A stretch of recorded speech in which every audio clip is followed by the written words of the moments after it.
hoje, existe um critério para se publicar um livro psicografado? Um crivo para falar isso aqui realmente é reconhecido como um livro psicografado ou não? Cara, não existe esse critério porque a estrutura que foi criada pelo movimento espírita é uma estrutura descentralizada, né? Tá Não tem um pulverizado. Vaticano ali que coordena tudo, né? É milagre ou não é milagre? Por né? mais que tenha as federações, mas Sim, elas sim. não têm esse poder, né? Tá. Elas são mais orientativas, né? De algumas normas, tal, ajudam algumas conduta, casas, né? isso. Mas não existe isso, né? Então, e tem muito médium que acaba criando a sua própria editora, né? Então não existe esse critério de, isso aqui é uma obra, ok, vamos publicar. Não, isso aqui tá...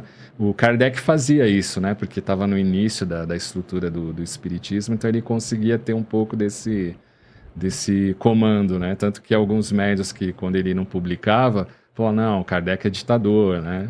Quer mandar em tudo, não quer... Aí é por outro caminho. Aí é por outro caminho. Então, não existe esse critério, né? Acho que é mais pela postura moral, a conduta do médium, e aí acaba transferindo isso para sua obra, como foi com o Chico Xavier, né?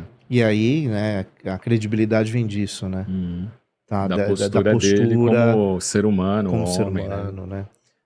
Cláudio, durante as pesquisas, você achou bastante material em português? Você achava materiais? E como que foi isso? Era muito documento? Você achou livros? Era em francês? Assim, em português, são mais documentos ou livros que foram editados no início do século XX, aqui no Brasil. Agora, documentos do próprio Flammarion, eu só consegui quando eu conheci o astrônomo Nelson Travnik, que faleceu esse ano, em setembro.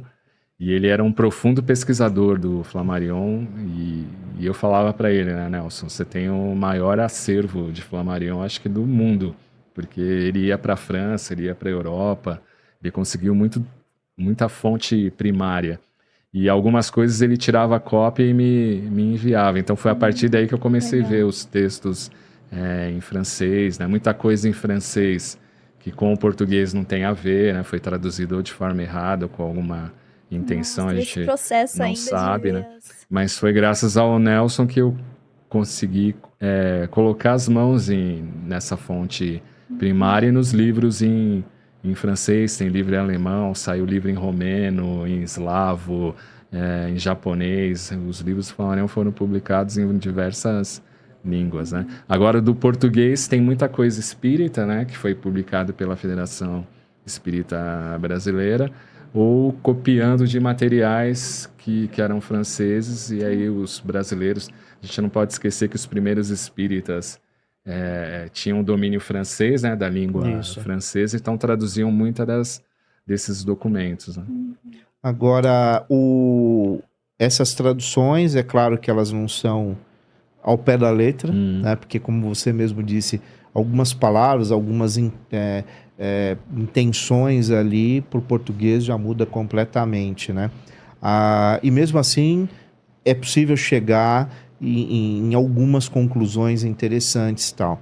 Agora, dentro do universo espírita, tem médiuns que já escreveram sobre a luz do espírito de Flammarion. Cara, eu nunca vi nenhuma mensagem. Eu recentemente, coisa de um ano e meio, eu vi uma propaganda, se eu não me engano, no Instagram de um médium divulgando uma obra, mas que seria de uma das mulheres que foram casadas com Flammarion, né? Ele casou 2 vezes, acho que a segunda esposa em espírito, mas eu não cheguei a encontrar essa obra e não li. Mas nunca vi nenhuma comunicação, nenhuma mensagem que seria do dele espírito. Tá. Será que seria a dificuldade de ter isso pelo conhecimento específico que ele traria? Seria fácil identificar se é Flammarion ou não, né? Pelo conhecimento específico dele, né? E tem essa coisa que o espírito sabe da informação, mas o médium não, né? E como é que o espírito vai passar isso pro médium? Então, acho que deve ter um pouco dessa dificuldade também Não porque é- ele não tinha esse viés religioso, né? Tá. Que muitos espíritos têm, né? Sim. Então acho que tem uma certa ali incompatibilidade de energética entre um e o outro, né? E a origem dele era cristão. Ele vem de uma família cristã. Ele passou um tempo na igreja católica. A família tinha um ramo protestante também, mas que né? ele não acabou seguindo. Ali é mais calvinista, né? Na biografia dele, ele achava que tinha a religião protestante deixava muitas coisas em aberto e ele não gostava dessa questão. E depois ele se aproximou do catolicismo estudando, né, nas escolas católicas, onde ele despertou para astronomia, né? É interessante porque os padres eram cientistas, né? Então ele conseguia ali entender melhor esse processo. E era onde estava concentrado o conhecimento, né? Livros, pesquisas, documentos, né? Uma infinidade de acessos, né, que ele teve